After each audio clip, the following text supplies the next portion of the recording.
Quand j'ai envie d'impressionner à peu de frais, je prépare mes coupes glacées au caramel. Absolument irrésistibles, il me suffit d'avoir quelques bonbons, quelques gâteaux et un peu de glace vanille.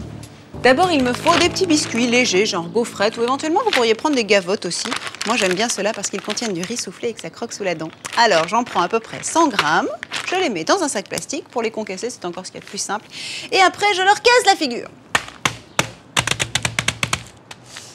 Pour aller mieux, il y a les antidépresseurs et les gaufrettes.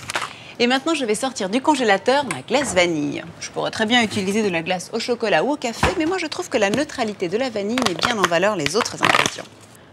Voilà. Et cette quenelle, c'est là qu'est le truc, je vais l'enrober dans mes miettes de gaufrettes. Je mets tout ça en attendant au congélateur pour les raffermir légèrement. Et maintenant, je vais m'attaquer aux deux sauces. Eh oui, non mais ça a l'air simple comme ça, mais c'est quand même très sophistiqué.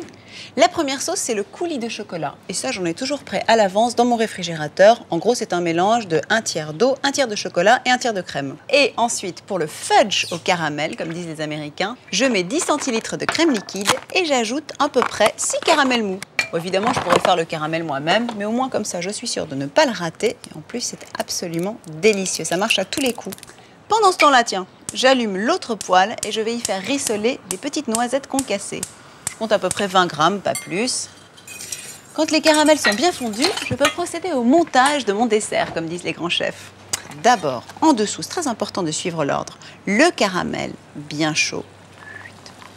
Ensuite, mes boules dessus. Je suis assez généreuse en quantité, hein. Une larme de sauce chocolat, froide. Alors la dernière touche justement du bout des doigts, c'est les petites noisettes grillées concassées. Et voilà, il n'y a plus qu'à servir et prévoir une entreprise de travaux publics pour nettoyer la cuisine après votre passage.